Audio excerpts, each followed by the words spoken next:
Welcome to the Deep Dive. We're your shortcut to getting informed, hopefully with some interesting facts, and yeah, enough to keep you listening. Today we're tackling something lots of us face: rent negotiations.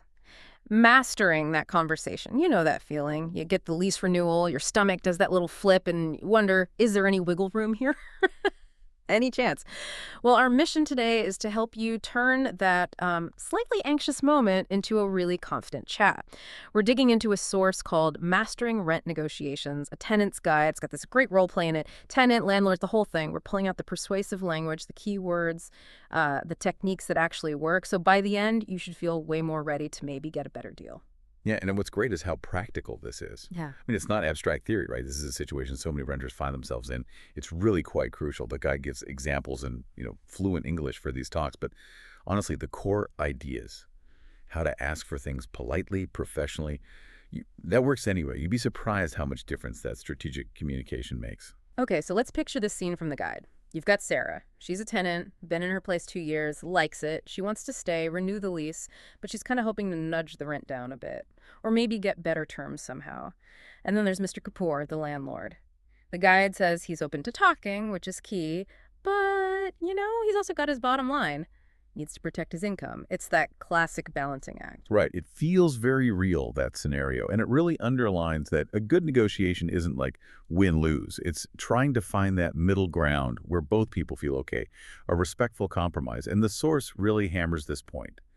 The way to get there is often through polite language, persuasive but polite, indirect request, and keeping that professional, respectful tone throughout. That totally makes sense. How you say it matters just as much as what you're asking for. This idea of polite, persuasive language and using indirect requests. It's about starting a conversation, not a fight. Exactly. And there's a psychological aspect to it too, isn't there? If you just make a demand straight up, people often get defensive. It's human nature. Their walls go up. But if you phrase it indirectly, maybe as a question or a suggestion, you kind of sidestep that initial no. You're inviting them to think with you, collaborate. Makes it harder for them to just shut it down. It shifts it from a simple yes-no to more of a how can we figure this out kind of vibe. That's really interesting. So, okay, let's talk specifics. What does that language actually sound like? The source has some great examples. Things like, would you consider lowering the rent slightly? It's soft, but it's clear what you want. Or, is there any flexibility in the rental price? You could also try, I was hoping we could revisit the lease terms. Or maybe, I'm wondering if we might be able to compromise. Yeah, see how all of those open the door, they don't slam it shut. Asking, is there any flexibility? Yeah. It shows you're not issuing an ultimatum. You're signaling you're open to finding a solution together. It gives a landlord room to breathe, to think, instead of feeling cornered. That kind of collaborative talk is much more likely to get you somewhere positive. Okay, so the way you ask is crucial. But the guide also talks about using your own situation as like your strength, your leverage points. When we say leverage in a negotiation like this, what do we really mean? Leverage points are basically the things about you as a tenant that make keeping you worthwhile for the landlord. They give you bargaining power. So the guide mentioned saying something like, given that I've been a reliable tenant. And that's huge. Seriously. Think about it from the landlord's perspective. Tenant turnover is expensive. Finding a new tenant, maybe lost rent for a month, cleaning, advertising, it adds up. Some data suggests it can cost 1, maybe even 3 months' rent. So when you mention you're reliable, you pay on time, you take care of the place, you're not just saying, I'm nice. You're reminding them subtly. Keeping me saves you money and hassle. A lot of money, potentially. Wow, okay. Framing it like that turns it from just like, please be nice to me, into a solid business reason. And speaking of solid reasons data, the source talks about knowing the market rate. How does someone like Sarah use that effectively? Knowing the market rate is powerful because it shifts the conversation. It moves it away from just your feeling or opinion to objective facts. It's not, I feel this is too high. It becomes, actually, the market rate for similar places in this area seems to be a bit lower right now. It lets you ground your request in reality, something tangible, much harder to just brush off. And finding it isn't rocket science. You can check rental websites, look at recent listings for comparable apartments nearby, maybe even a quick chat with a local real estate agent. It just shows you did your homework. That's really practical advice. And here's something else the source brought up that I thought was smart. Negotiation isn't only about the monthly rent figure. It makes it clear that other things are often negotiable too, like maintenance responsibilities, how long the lease is, maybe even the security deposit sometimes. That really opens things up, doesn't it? More ways to potentially find a deal that works for you. Absolutely. This is where you can get a bit creative, strategic. Think about what might be a pain point for your landlord. Does Mr. Kapoor hate dealing with small repair calls?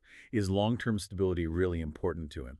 If you can offer something that solves his problem, like maybe you offer to handle minor fixes yourself, or you commit to a longer lease term suddenly, you're not just asking for a discount. You're offering value in a return. It becomes a potential win-win. You might get a yes on a whole package, even if a simple rent cut was initially a no.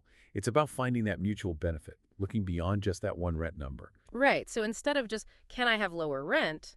He could propose something like, look, if I commit to a 2-year lease right now, would you be open to reducing the monthly rent slightly? Or maybe, perhaps you could work something out regarding who handles minor maintenance, like leaky faucets or whatever. Another good one could be, I'd be happy to sign a longer lease if that provides you more security. Perhaps we could keep the current rate then. It shows you're thinking about their side too, being flexible.